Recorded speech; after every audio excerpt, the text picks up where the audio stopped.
Menteri Keuangan Purbaya Yudi Sadewa menegaskan tidak akan memberi ampun bagi pelaku praktik barang impor bal pakaian bekas. Dirinya menyebut negara rugi jika hanya memenjarakan dan memusnahkan barang bukti baju ilegal. Karena itu, negara akan memberikan tambahan denda.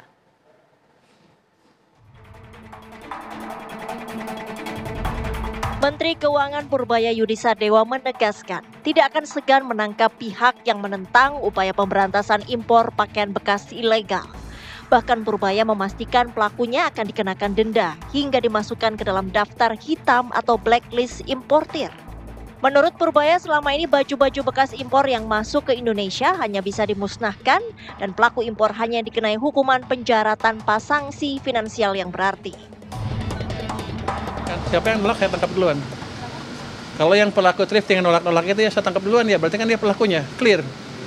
Malah maju, malah untung saya. Coba yang ini, dia kan ngaku bahwa saya pengimpor ilegal kan. Alhamdulillah. Saya pernah bilang kan, tanya ke orang Bea Cukai apa hukumannya, hanya ditaruh di mereka, bahannya dimusnahkan, terus orangnya dipenjara.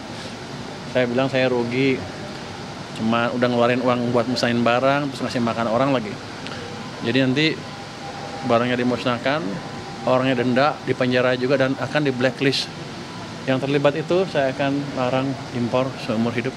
Jadi nanti nama-namanya saya udah punya sih, siapa yang tukang itu yang biasanya tukang impor segala macam. Saya harapkan mereka mulai hentikan itu karena ke depan kita akan tindak.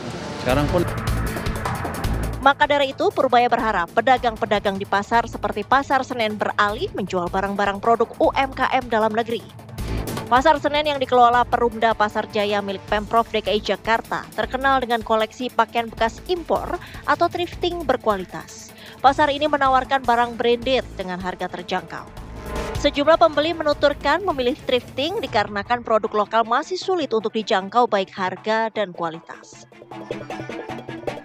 Bagi saya, bagi kelas menengah ke bawah pastinya tidak menyetujui ya, karena faktor ekonomi juga gitu. Karena kan di tempat-tempat seperti ini terjangkau untuk menengah ke bawah gitu.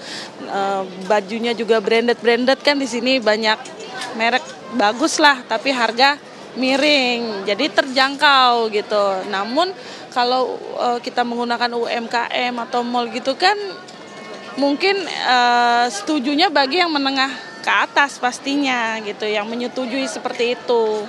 Kalau kita, khususnya aku ya kurang setuju sih, karena kan baju-baju kayak gini kan kita kualitasnya bisa tahu ya bagus gitu, tapi kita bisa dapat juga dengan harga yang murah. Sedangkan kalau misalnya baju UMKM pernah beberapa kali coba ya lokal gitu, kurang. Bahannya tuh bisa agak-agak kurang dengan harga yang jauh lebih mahal gitu.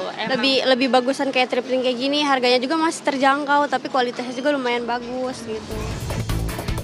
Langkah Menteri Purbaya menertibkan pasar dan melindungi industri tekstil dalam negeri juga mendapat penolakan dari pedagang di Pasar Cimol, Gede Bage, Bandung. Pedagang kecil seperti saya ya, otomatis kalau nggak ada barang, nggak ada bal-balan, saya nggak bisa jualan. Mau jual apa pasti harus berhenti, soalnya kontrakan kan harus berjalan terus tiap bulan. Menteri Purbaya memastikan kebijakan penghentian impor baju bekas akan diimbangi dengan dukungan terhadap produsen lokal. Tim TV One mengabarkan.